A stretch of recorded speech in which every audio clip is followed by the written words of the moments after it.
يرفع الله الذين آمنوا منكم والذين أوتوا العلم درجات. الحمد لله وحده نصر عبده وعز جنده وهزم الأحزاب وحده. أشهد أن لا إله إلا الله وحده لا شريك له وأشهد أن محمدا عبده ورسوله أرسل الله بحق بشيرا ونذيرا وداعيا إلى الله بإذنه سراجا منيرا. أما بعد، اللهم اجعل صلواتك ورحمتك وبركاتك على سيد المرسلين وإمام المتقين وخاتم النبيين عبدك ورسولك من إمام الخير وقائد الخير ورسول الرحمة. اللهم ابعثه مقاما محمودا يضبطه بالأولون والآخرون. உங்களுக்கனிய இஸ்லாமிய சொந்தங்களே, உங்கள் அனைவருக்கும் அஸ்ஸலாமு அலைக்கும் வரஹ்மத்துல்லாஹி வபரகாத்துஹு. அல்லாஹ்வினுடைய பெரும் கிருபையினால் இன்றைய தினம் தராவீஹினுடைய ஆரம்பத்திலே சூரா யாசீன் ஓதப்பட்டது. அன்பானவர்களே, சூரா யாசீன் இந்த உம்மத்திற்கு கிடைக்கப்பட்ட மிக பெரும் பாக்கியம் என்று உலமாக்கள் சொல்லுவார்கள். அன்புக்கினியவர்களே, சூரா யாசீனுக்கென்று பெருமானார் ஸல்லல்லாஹு அலைஹி வஸல்லம் எக்கச்சக்கமான சிறப்புகளை இந்த சமூகத்திற்கு சொல்லியுள்ளார்கள். அதில் மிக முக்கியமான சூரா யாசீனுக்கும் இந்த சமூகத்திற்கும் இருக்கக்கூடிய சிறப்புகள் என்ன என்றால், நபி ஸல்லல்லாஹு அலைஹி வஸல்லம் ஹதீஸ்களை கவனிக்கிற போது இந்த சமூகம் யாசீனை எந்த அளவுக்கு கவனமான முறையில் கைப்பற்றிக் கொள்ள வேண்டும் என்றால், அன்பானவர்களே, யாசீனோடு அல்லாஹ் தஆலா முழு ரிஸ்கையும் முடிச்சு போட்டு வச்சிருக்கான். முழு ரிஸ்கினுடைய முடிச்சும் அல்லாஹ் யாசீன்ல வச்சிருக்கான். பெருமானார் ஸல்லல்லாஹு அலைஹி வஸல்லம் இதற்கு எக்கச்சக்கமான ஹதீஸ்கள் சொல்வார். நபி ஸல்லல்லாஹு அலைஹி வஸல்லம் ஒரு ஹதீஸ்ல இப்படி சொல்வாங்க, எவர் ஒருவர் இரவு நேரத்திலே தூங்குவதற்கு முன்னால் சூரா யாசீனை நிதானமான முறையில் ஓதிவிட்டு தூங்குவாரோ, மறுநாள் காலையில் எழுகிற போது அல்லாஹ் தஆலா அவருடைய பாவங்களை எல்லாம் மன்னிக்கிறார். பாவங்கள் அவரை விட்டு உதிர்ந்த நிலையில், பாவங்கள் மன்னிக்கப்பட்ட நிலையில் காலையை அவர் அடைகிறார் என்ற ஒரு ஹதீஸ்ல பெருமானார் ஸல்லல்லாஹு அலைஹி வஸல்லம் சொன்னார்.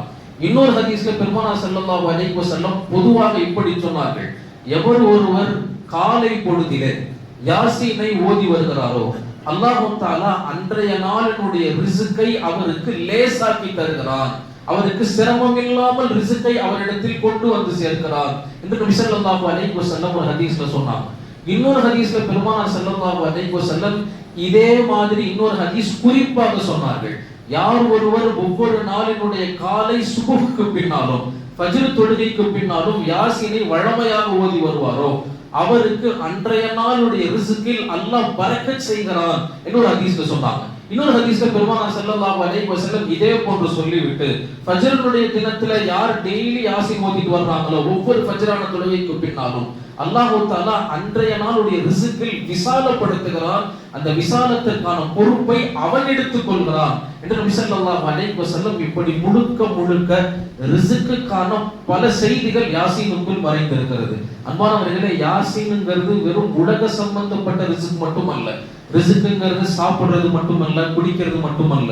ஒரு மனிதனுடைய வாழ்க்கையில் தேவைப்படுகிற எல்லா கட்டங்களிலும் எது சிறந்ததோ, அவனுடைய தேவைகளில் எதுவெல்லாம் ஒவ்வொரு கட்டங்களிலும் சிறந்ததோ அதுதான் ரிஸ்க். நல்ல ஹயாத் ரிஸ்க், நல்ல ஆரோக்கியம் ரிஸ்க், தேவையுள்ள பொருளாதாரம் ரிஸ்க். அதே வகையில உயர்ந்த ரிஸ்க் என்ன? பெருமானார் ஸல்லல்லாஹு அலைஹி வஸல்லம் ஹதீஸ்ல சொல்வாங்க, மவுத் ரொம்ப முக்கியமான ரிஸ்க். அல்லாஹ்ட்ட அந்த மாதிரி கேட்கணும், அல்லாஹ் எங்களுக்கு லேசான மவுத்தை கொடு, இது உயர்ந்த ரிஸ்க். இதுக்காக பெருமானார் ஸல்லல்லாஹு அலைஹி வஸல்லம் சொன்னாங்க, மௌத்தாக போகக்கூடிய நபரினுடைய அருகில் நீங்கள் போய் அமர்ந்தால் அவருக்கு நீங்க செய்ய வேண்டிய கடமை என்ன? அவர் பக்கத்துல உட்கார்ந்து யாசீன் ஓதுங்க, அவர் பக்கத்துல உட்கார்ந்து யாசீன் ஓதுங்க. உலமாக்கள் சொல்வாங்க, யாருக்கு அருகிலே அமர்ந்து யாசீன் ஓதப்படுகிறதோ அல்லாஹ் தஆலா அந்த கடைசி நேரத்தை சந்திக்கிற நபருக்கு 3 விதமான ராஹத்துகளை தருவான். முதலாவது, அல்லாஹ் தஆலா அவருடைய மரணத்தின் வலியை குறைக்கிறான் நீங்கள் ஓதுகிற யாசீனால். இரண்டாவது, அல்லாஹ் தஆலா மரண நேரத்தில் அவருக்கு ஏற்படுகிற பதட்டத்தை தணிக்கிறான். மூணாவது அல்லாஹ் தஆலா அவருக்கு கலிமாவை நசீபாக்குகிறான் நீங்க ஓதுற யாசீன்னால. அன்பானவர்களே, நீங்கள் கடைசி நேரத்தை இருப்பவரை நீங்கள் சந்தித்தால் அவங்களுக்கு உங்க மீது கடமை என்னன்னா நீங்க சூரா யாசீன் ஓதுங்க. அன்பானவர்களே, உலகம் தாண்டி மறுமை வரைக்கும் இருக்கக்கூடிய மிக முக்கியமான பொக்கிஷம்ங்கிறது யாசீன். அல்லாஹ் தஆலா இந்த யாசீன்ல அப்படி எக்கச்சக்கமான சிறப்புகளை வச்சிருக்கிறான். இந்த யாசீனுடைய சுருக்கம் என்ன? அல்லாஹ் தஆலா 3 செய்திகளை இந்த யாசீனுக்குள்ள வச்சிருக்கிறான். ஒன்னு அல்லாஹ்வுடைய குத்ரத், அல்லாஹ்வுடைய குத்ரத், அவனுடைய வல்லமை என்ன, என்னுடைய வல்லமை என்ன. அல்லாஹ் அப்படி வல்லமைகளாக கோடிடுவதில் நபி ஸல்லல்லாஹு அலைஹி வஸல்லம் கை காமிச்சு முஷ்ரிக்கீன்கள் எல்லாரும் சொன்னது, இது எல்லா நபிமார்களை பார்த்து எல்லா கூட்டத்தார்களும் ஏளனம் செய்த ஒரு வார்த்தை. மக்கி மன்னா போனதுக்கு பின்னாடி எப்படி முஹம்மத் மீண்டும் ஒரு நாள் எழுப்பப்பட முடியும்? எலும்புகள் தனியா, சதைப்பிண்டங்கள் தனியா, எல்லாம் தனித்தனியா போய் மண்ணோடு மண்ணா இருந்த இடத்தினுடைய அடையாளமே இல்லாம போனதுக்கு பின்னாடி 4 எலும்பு துண்டுகளை வச்சு ஒரு ரப்பால எப்படி கொண்டுட்டு வர முடியும்? உயிரோட கொண்டுட்டு வர முடியும்? அல்லாஹ் தஆலா சத்தியம் போட்டு சொன்னா இந்த நபி சொல்லும் வார்த்தை உண்மையானது. முதல்ல அல்லாஹ் இந்த சூராவை அப்படிதான் ஆரம்பிக்கிறான். யாசீன் பெருமானாருடைய ஒரு பேரில் ஒரு பேர். எப்படி அல்லாஹ்க்கு 99 பேரோ அதே போன்று யாசீன் பெருமானாருடைய பேர். வல் குர்ஆனில் ஹகீம் இன்னக லமினல் முர்சலீன், அவர் நான் அனுப்பிய தூதர்களிலிருந்து இருக்கக்கூடிய ஒரு தூதர். நான் சொல்கிற வஹீயை உங்கள்கிட்ட சொல்றவர். அல்லாஹ் தொடர்ந்து சொல்லிக்கிட்டே வருவான். எனவே எனக்கு சாதாரணமான விஷயம், இன்னா நஹ்னு நுஹ்யில் மௌத்தா, நாங்கள் மௌத்தானவர்களை உயிர்ப்பிக்கிற ஆற்றல் எங்களுக்கு இருக்குது என்று அல்லாஹ் தஆலா தன்னுடைய ஆரம்ப கட்டமாக சூரா யாசீன்ல பேசுற 3 கருத்துல முதல் கருத்து அல்லாஹ்வுடைய குத்ரத்தை பேசுவான். அதிலும் முக்கியமா மறுமையில நாம கண்டிப்பா எழுப்புவோங்கிற விஷயத்தை பேசுவான். இரண்டாவது அல்லாஹ் தஆலா மறுமையுடைய நிகழ்வுகளை பேசுவான். அதிலும் குறிப்பா ஒரு மனிதனுடைய ஆமால் நாமாக்கள் எப்படி இருக்கும், மறுமையுடைய விசாரணைகள் எப்படி இருக்கும், அவனுக்கான கேள்வி பதில்கள் எப்படி இருக்கும், அவன் கேள்வி கேட்கிற போது மறுத்தான்னு சொன்னா அவனுக்கான ஆதாரங்களை நாங்க எப்படியெல்லாம் கொண்டுட்டு வந்து வைப்போம் என்பதை எல்லாம் அல்லாஹ் தஆலா தெளிவாக பேசுவான். மறுமை சார்ந்த விஷயங்களை அல்லாஹ் யாசீன்ல பேசுவான். மூணாவது அல்லாஹ் தஆலா ஒரு அற்புதமான வரலாறு சொல்வான். இந்த வரலாறில் இந்த சமூகத்திற்கு மிகப்பெரிய பாடம் இருக்கிறது என்று மிகப்பெரிய இறைநேசருடைய ஒரு வரலாறு அல்லாஹ் தஆலா சொல்வான். அவர் நபி அல்ல, மாறாக இறை நேசர் என்று அல்லாஹ் தஆலா இந்த சூரால குறிப்பிடுவான். அவர் யாரு? அன்பானவர்களே, அல்லாஹ் தஆலா இந்த சூரால அற்புதமான முறையில சொல்றான். யாரு அப்படின்னு சொல்லி சொன்னா, ஆரம்ப காலத்துல ஹஜ்ரத் ஈசா அலைஹிஸ்ஸலாமினுடைய காலத்துல ஒரு கிராமம் இருந்துச்சு. அந்த கிராமம் எங்க இருந்துச்சு? இன்றைய காலத்துடைய ஷாம் பகுதியை ஒட்டி இருந்துச்சுன்னு ஒரு கருத்து. இன்னொரு கருத்துல இல்ல துருக்கியினுடைய ஓரம் பார்டர்ல இந்த கிராமம் இருந்துச்சுன்னு சொல்லி சொல்றாங்க. அல்லாஹ் தஆலா அந்த குர்ஆனுடைய ஆயத்துல சொல்றான், வதரிப லஹும் மஸலன் அஸ்ஹாபல் கரியா, ஒரு கிராமவாசிகளை உங்களுக்கு நான் உதாரணமாக சொல்றேன். அவங்க பக்கம் நாங்க என்ன செஞ்சோம் அப்படின்னு சொன்னா, இது ஜாஅஹல் முர்சலூன், அவங்க கிட்ட நபிமார்கள் வந்தாங்க. எத்தனை பேர்கள் வந்தாங்க? அன்பானவர்களே, இந்த இடத்துல முர்சலூன்னா அல்லாஹ்விடத்திலிருந்து அனுப்பப்பட்ட தூதர்கள். இவங்க அசல் தூதர்களா இல்லையா? 3 தூதர்களை அனுப்பணும் அல்லாஹ் தஆலா தொடர்ந்து சொல்றான். அசல்ல இவங்க 3 பேரும் தூதர்கள் இல்ல, தூதரின் தூதர்கள், தூதரின் தூதர்கள். ஈசா அலைஹிஸ்ஸலாமுடைய காலத்தில் நடந்த நிகழ்வு இது. இந்த கிராமம் எப்படிப்பட்ட கிராமம்னா, அல்லாஹ் தஆலா ஆது சமூகத்திற்கு எவ்வளவு அற்புதங்கள் கொடுத்திருந்தானோ அதே போல இந்த கிராமத்திற்கு ஆகப்பெரும் சிறப்புகளை எல்லாம் இந்த கிராமத்துக்கு கொடுத்து வச்சிருந்தான். அப்படிப்பட்ட ஒரு அற்புதமான வளங்கள் நிறைந்த கிராமம் தான் இந்த கிராமம். இந்த கிராமத்துக்கான பேர் என்ன? அல்லாமா இப்னு அப்பாஸ் ரலியல்லாஹு அன்ஹு அவர்கள் குறிப்பிடுகிறார்கள், அன்தாகியா இந்த கிராமத்தினுடைய பெயர். இது அந்த கிராமத்தினுடைய பெயராக இருந்தது. இந்த கிராமத்துக்கு ஹஜ்ரத் ஈசா அலைஹிஸ்ஸலாம் தன்னுடைய ஹவாரியன்கள் சில எண்ணப்பட்டவர்கள் இருந்தாங்க. சில பேர் 12 பேர்னு சொல்றாங்க. அதனுடைய எண்ணிக்கை அல்லாஹ்வுக்கு மட்டும் தான் தெரியும். அந்த 12 பேர் எப்படிப்பட்டவங்க, ஹவாரியன்கள் எப்படிப்பட்டவங்கன்னா, ஈசா அலைஹிஸ்ஸலாமோட இருந்து அவர்களுடைய பல சிறப்பரங்களை அவங்களுக்குள்ள கொண்டு வந்தவங்க. அல்லாஹ் ஹவாரியன்களுக்கு என்ன சிறப்புகள்லாம் கொடுத்தாண்டா, தன்னுடைய தூதரான ஈசா அலைஹிஸ்ஸலாம் என்னவெல்லாம் செய்ய முடியுமோ அவங்க துஆ செஞ்சாங்கன்னா அந்த ஹவாரியன்களுக்கும் அதுவெல்லாம் செய்ய முடியும். அதாவது ஈசா அலைஹிஸ்ஸலாமுடைய மிக அற்புதங்கள்ல ஒண்ணு என்னன்னா, நோய்கள் நிவாரணம் செய்வது. ஈசா அலைஹிஸ்ஸலாம் அனுப்பப்பட்ட காலங்கள்ல திப்பு ரொம்ப பெரிய மருத்துவம் மிகப்பெரிய உச்சத்துல இருந்த காலம். அதுல குணப்படுத்தவே முடியாத மருத்துவங்கள் என்ன? பிறவி குருடர்களை குணப்படுத்த முடியாது, வெண்குஷ்டங்களை குணப்படுத்த முடியாது, பிறவியிலேயே ஊனமாக பிறந்தவர்களை குணப்படுத்த முடியாது. இந்த 3 விஷயங்களை செய்ய முடியாது. அல்லாஹ் தஆலா ஈசா அலைஹிஸ்ஸலாமுடைய தடவுவதின் மூலமாக இந்த 3 விஷயத்தையும் உடனடியா சரி செய்வான். எப்படி சரி செய்வான்னா, இதற்கு முன்னால் அவர் நோயாளியாக இருந்ததற்கான சின்ன பிட்டு அடையாளங்கள் கூட இல்லாம சரி செய்வான். இந்த பாக்கியத்தை எதுல யாருக்கு கொடுத்திருந்தான்னா ஈசா அலைஹிஸ்ஸலாமுடைய ஹவாரியங்களுக்கு அல்லாஹ் தஆலா கொடுத்திருந்தான். அதிலிருந்து ஈசா அலைஹிஸ்ஸலாம் 3 பேர் என்ன செஞ்சாங்க, இந்த கிராமத்துக்கு அனுப்பி வச்சாங்க. அந்த 3 பேருடைய பேர் இதையும் ஹஜ்ரத் இப்னு அப்பாஸ் ரலியல்லாஹு அன்ஹு சொல்றாங்க, சாதிக், சதூக், ஷலூம் அப்படின்னு சொல்ற 3 பேர். சாதிக், சதூக், ஷலூம் இந்த 3 பேர் வந்தாங்க. முதல்ல அந்த கிராமத்துக்கு வந்தது 2 பேர் தான். அல்லாஹ் தான் சொல்றான், முதல்ல நாங்க 2 பேர் தான் அனுப்பிச்சோம், சாதிக்கையும் சதூக்கையும் அனுப்பிச்சோம். இவங்க 2 பேரும் உள்ள வந்து எக்கச்சக்கமான நாள் அந்த மக்களை நேர்வழியின் பக்கம் தீனின் பக்கம் அழைச்சிக்கிட்டே இருந்தாங்க. ஆனா முடியல. அந்த மக்கள் ஆதாரங்கள் கேட்டாங்க. ஆனா இவங்களை விட சிறந்தவர் யாருன்னா ஈசா அலைஹிஸ்ஸலாம் ஷலூம். ஈசா அலைஹிஸ்ஸலாம் போய் இந்த செய்தி சொன்ன உடனே ஷலூமையும் அனுப்பிச்சு வச்சாங்க. 3 பேரும் மீண்டும் வந்தாங்க. அப்படி 3 பேரும் உள்ள நுழைகிற போது அந்த ஊரினுடைய ஆரம்ப எல்லை பகுதி ஒரு பயங்கரமான பாலடைந்த ஒரு குடிசை, ஏழ்மையான ஒரு வீடு. அந்த வீட்டுல வசித்து வந்தவர் தான் ஹபீப் அன்-நஜ்ஜார். இவரை பத்தி தான் அல்லாஹ் தஆலா இங்க பேசுறான். அந்த ஹபீப் யாரு? நஜ்ஜார். எப்படிப்பட்டவர்னா தச்சர். அந்த ஊர் முழுக்க வளமான ஊர். இவர் ஊருக்குள்ள சேர்க்கல, ஊரை விட்டு ஒதுக்கி வச்சிருந்தாங்க. ஏன்னா ஊர் முழுக்க பெரும் பெரும் பணக்காரர்கள். ஹபீபுன் நஜ்ஜார் ரொம்ப தச்சர் தொழில் செய்யக்கூடிய சாதாரண ஒரு நபர். அவரை ஊரை விட்டு வெளியே ஒதுக்கி வச்சிருந்தாங்க. இப்போ வந்த இந்த 3 பேரும் முதல்ல சந்திச்சது யாருன்னா ஹபீபுன் நஜ்ஜாரை சந்திச்சாங்க. ஹபீபுன் நஜ்ஜார் யாரு? 70 வருஷங்கள் சிலை வணக்கத்துல வாழ்ந்தவர். 70 வருஷம் சிலை வணக்கத்துல வாழ்ந்தார். எப்படி வாழ்ந்தாருன்னா அவரை மாதிரி யாருமே பூஜை பண்ண முடியாத அப்படி வாழ்ந்தவர். காலையில இரவுல எல்லாத்துலயும். எதற்காக அப்படின்னு சொன்னா அவருக்கு கால் இல்லாட்டி கை ரெண்டுல ஏதாவது ஒன்று, ரிவாயத்துல தெளிவான முறையில வரல, ஏதோ ஒரு பகுதி ஊனமாக இருந்துச்சு. இந்த ஊனத்தின் காரணமாக பல பேரும் அவரை குறை சொல்லிக்கிட்டே இருந்தாங்க. அவருடைய ஊனத்தை யாராலையும் நிவர்த்தி செய்ய முடியல, சரி செய்ய முடியல. 70 வருஷம் இரவு பகலா அந்த சிலைகளுக்கு முன்னால் தவம் இருந்து எப்படியாவது என் ஊனத்தை சரி பண்ணிரு மண்டாடிக்கிட்டே இருந்தார். அந்த நேரத்துல இந்த 3 பேரும் முதல்ல அந்த கிராமத்தினுடைய இந்த வீட்டுக்கு வர்றாங்க. இதை தாண்டி தான் கிராமத்துக்கு உள்ளுக்குள்ள போகணும். அல்லாஹ் அதான் சொல்றான். இந்த நபர் எங்க இருந்து வந்தாருன்னு சொன்னா அக்ஸல் மதீனாவின் ஓரத்தில் இருந்து வந்தார். இவர் வீடு அங்கதான் இருந்துச்சு. நல்லா சொல்றான். முதல்ல வந்து இவங்க 3 பேர் சந்திச்சது இவங்க தான். உள்ள போனாங்க, மார்க்கத்தை பத்தி சொன்னாங்க. அவர் கவலையா சொன்னாரு, இல்லப்பா நான் 70 வருஷம் வணங்கிட்டேன், இதுவங்களை விட்டு என்னால வர முடியாது, வேணா உங்க எல்லாத்துக்கும் ஒரு வாய்ப்பு தர்றேன். நீங்க சொல்ற ரப்பு உண்மையானவன்னா, உங்க ஈசா தான் உண்மையான தூதர்னா, என்னுடைய நோய் பாத்தீங்களா, இந்த நோயை சரி பண்ணி கொடுங்க, நான் அல்லாஹ்வை ஏத்துக்கிறேன்.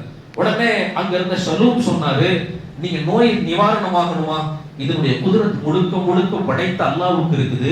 ஏன்னா உங்களை படைப்பில் இப்படி படைத்தவன் அவன்தான், அவனால் மட்டும்தான் சரி செய்ய முடியும், இந்த கல்லால சரி செய்ய முடியாது. அப்படியா, சரி நான் என்ன செய்யணும்? ஒண்ணும் இல்ல, நீங்க ஷஹாதத் கலிமா சொல்லி ஈசாவை தூதரா ஏத்துக்கிட்டு எங்க பக்கம் வந்துருங்க, நாங்க துஆ செய்யறோம், அல்லாஹ் தஆலா உங்களுக்கு ஷிஃபா தருவான் அப்படின்னு சொல்லி சொன்னாங்க. உடனே அவர் என்ன செஞ்சாரு, இதை நான் நம்ப முடியும், நீங்க நம்பி ஒரு தடவை சொல்லுங்க. அவர் கலிமா சொன்னாரு, முஸ்லிம் ஆனாரு. இந்த ஷலூம் என்ன செஞ்சாரு, அவருடைய முழு உடலையும் தடவிட்டு அல்லாஹ்ட்ட துஆ செஞ்சார். செஞ்சு முடிச்ச உடனே என்ன ஆச்சுன்னு சொல்லி சொன்னா, அவருக்கு உடம்புல இருந்த அந்த ஊனம் 70 வருஷத்தினுடைய ஊனம் இருந்த அடையாளமே இல்லாம மாறி போச்சு. உடனே அவர் சுஜூதில் இருந்து அல்லாஹ்ட்ட இப்படி துஆ செஞ்சாரு, இவன் தான் உண்மையான ரப்பு, இத்தனை நாட்களாக வழிகட்டுல இருந்துட்டனே, இத உடனே போய் என் மக்கள்கிட்ட போய் சொல்லுங்க, உள்ள பெரிய பெரிய பணக்காரர்கள் எல்லாம் இருக்காங்க, உள்ள போய் சொல்லுங்கன்னு அவங்க 3 பேர்த்தையும் முதல்ல அனுப்பிச்சு வச்சார். அப்படி அனுப்பிச்சு வச்சாருன்னா ஹபீபுன் நஜ்ஜார் உள்ள அனுப்புனாரு. உள்ள போனாங்க, நீண்ட காலங்கள் உள்ள போய் பேசினாங்க. அங்க இருக்கிற தலைவர்கள் என்ன பயந்தாங்கன்னா, ஒருவேளை மக்கள் எல்லாரும் இவங்களை ஏத்துக்கிட்டாங்கன்னா இவங்களை தலைவர் ஆக்கிடுவாங்க, ஈசா அலைஹிஸ்ஸலாம் தலைவர் ஆயிடுவாங்க. இதுவரைக்கும் ஊரை கட்டி ஆண்ட நம்முடைய பெருமை ஒண்ணுமே இல்லாம நாசமா போயிடும், இவங்களை விடக்கூடாது. என்ன செஞ்சாங்க, பல கூலி ஆட்களை ஏவி விட்டு, சுருக்கமான வரலாறு, கற்களை கொடுத்து அவங்களை அடிச்சு கொல்ல சொல்லி சொன்னாங்க. 3 பேர்த்தையும். இந்த செய்தி யாருக்கு தெரியுது? ஹபீபுன் நஜ்ஜாருக்கு தெரியுது. அல்லாஹ் தஆலா சொல்றான், அந்த செய்தியை கேட்ட உடனேயுமே அவர் அந்த ஊரின் பக்கம் ஓடி வருகிறார். வஜாஅ மின் அக்ஸல் மதீனத்தி ரஜுலின் யஸ்ஆ. அவர் எப்படி ஓடி வந்தார்? சஹி, வேகமா மூச்சரைக்க ஓடி வர்றாரு. எதுக்காக ஓடி வருகிறார்? அவங்க கூட்டத்தை தடுக்க. قال يا قوم اتبعوا المرسلين. என்னுடைய கூட்டத்தார்களே, இந்த நல்லவங்களை பின்பற்றுங்க, இவங்க ரசூலின் தூதரால் அனுப்பப்பட்ட தூதுவர்கள், இவங்களை நீங்க தவறாத எண்ணிராதீங்க, அவங்க மேல கை வச்சிராதீங்க. ஒவ்வொருத்தையும் போய் கெஞ்சினார். ஆனா யாருமே அவங்க என்ன செய்யல, கேட்கவே இல்லை. ரிவாயத்தினுடைய கடைசியில இப்படி வரும், ஹபீபுன் நஜ்ஜார் அப்படி போய் ஒவ்வொருத்தரையும் தடுத்து கெஞ்சினவர் என்ன செஞ்சாங்கன்னா, கல்லாலேயே எரிந்து அவர் அங்கே கொண்டுட்டாங்க. அங்கே ஷஹீதாக்கிட்டான். அல்லாஹ் தஆலா அவர் ஷஹீதான உடனே தொடர்ந்து சொல்றான், அவருக்கு நாங்க சொர்க்கத்தை கொடுத்தோம். அந்த சொர்க்கத்துக்குள்ள போய் அதனுடைய இன்பங்களை எல்லாம் பார்த்து அந்த நபர் என்ன சொன்னாரு, கீல துகுலில் ஜன்னா, ஹபீபே நீங்க அல்லாஹ்வுக்காக வேண்டி நீங்க என்ன செஞ்சீங்க, இப்படிப்பட்ட சிரமங்களை நீங்க மேற்கொண்டீங்க, உங்களுக்கு நாங்க சொர்க்கத்தை தரோம். கால யா லைத கௌமி யஅலமூன், என்னுடைய சொர்க்கத்துக்குள்ள போன உடனே அவர் சொன்ன வாசகங்களை பத்தி அல்லாஹ் தஆலா பின்னாடி பேசுறான். சொர்க்கத்துடைய பிரம்மாண்டங்கள், அதனுடைய அழகுகள், இது எல்லாத்தையும் பார்த்துட்டு அவர் மேல இருந்து கதர்னாரா, என் கூட்டமே இப்படிப்பட்ட அற்புதத்தை கொஞ்சம் நீங்க விளங்கி இருந்திருக்கலாமே, கொஞ்சம் நீங்க விளங்கி இருந்திருக்கலாமே என்று கெஞ்சினாராம். அல்லாஹ் தஆலா இந்த சம்பவத்தை சொல்லி இங்க முடிக்கலாம். ஏன் ஹபீபுன் நஜ்ஜார் அல்லாஹ் இங்க கொண்டு வந்தான்னா, அவர் செஞ்ச ஒரே ஒரு அமல், கல்லை விட்டு அடிக்கும் போது என்ன செய்வோம், அவர் என்ன செஞ்சார், அல்லாஹும்ம ஹ்தினி கௌமி, அல்லாஹும்ம ஹ்தினி கௌமி, அல்லாஹ் இவங்க எல்லாரும் என்ன அடிக்கிறாங்க, என் கூட்டத்திற்கு எப்படியாவது நேர்வழி கொடுத்துரு கடைசியா உயிர் போகிற வரைக்கும், கல்லால் அடிக்கப்படுற வரைக்கும் அவர் செஞ்ச உயர்ந்த அமல் என்னன்னா, அல்லாஹ் தஆலா குர்ஆன்ல அவரை பத்தி பேசுறதுக்கான காரணம் இந்த ஒன்றுதான்.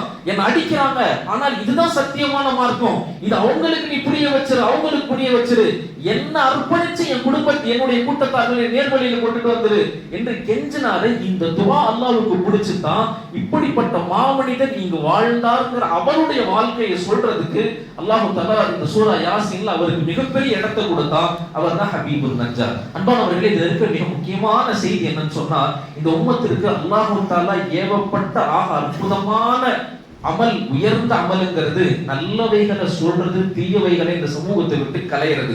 இதுல யார் ஹரீஸா இருக்காங்களோ, இதுல யார் பேராவல் கொண்டவங்களா இருக்கிறாங்களோ, அல்லாஹ் தஆலா அவங்களுக்கு எக்கச்சக்கமான ஞாபகங்களை செய்யறான். நபி ஸல்லல்லாஹு அலைஹி வஸல்லம் பத்தி ரிவாயத்துகள் இப்படி வரும், கடுமையான மழை மக்கால பெய்யும், மக்கால பருவ காலங்கள்ல மழை பெய்யாது, இது மழை காலம், இது வெயில் காலம், இது குளிர்காலம்.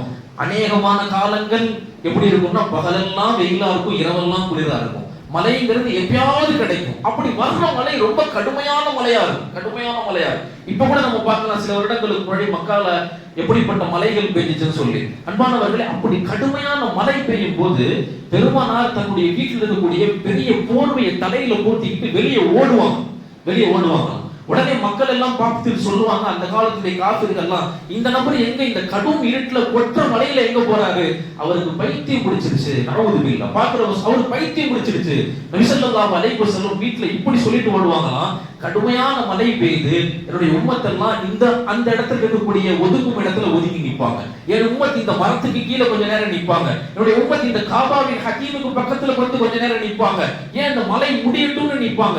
வியாபார கூட்டங்கள் எல்லாம் வந்திருப்பாங்க, அவங்கள போய் சந்திச்சு இப்படி நிக்கிற அந்த நேரத்துல நான் அல்லாஹ்வை பத்தி பேசிடுறேன், அந்த நேரத்துல அல்லாஹ்வை பத்தி சொல்லிடுறேன், அவங்க யாராவது ஈமான் ஏற்றுக்க கொள்ளும், அவங்க யாராவது ஹிதாயத் வந்துட கூடும்னு சொல்லி எல்லாருடைய பேச்சுக்கு முன்னாலேயும் பெருமானார் ஸல்லல்லாஹு அலைஹி வஸல்லம் நம்முடைய ஆசாபாசங்களுக்கு முன்னால் முதல்ல அவங்க கொண்டு வந்து வச்சது உம்மத்திற்கான ஹிதாயத். அல்லாஹ் தஆலா இதைத்தான் இந்த சமூகத்தினுடைய பெருமைன்னு சொல்றான். நான் நிறைய விஷயங்கள் பேசல, ஒன்னே சொல்லி முடிச்சிடுறேன்.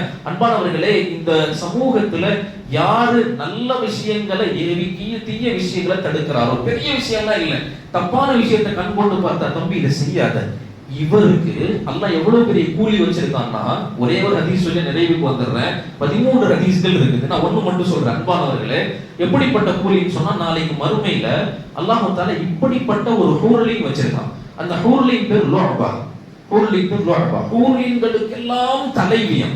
எப்படி தலைவினா, அந்த அம்மா கோட்டையிலிருந்து வெளியே நடந்து வந்தா வலது புறம் 40,000 ஹூர்லின்கள் வருவாங்களாம், இடது புறம் 40,000 ஹூர்லின்கள் வருவாங்களாம்.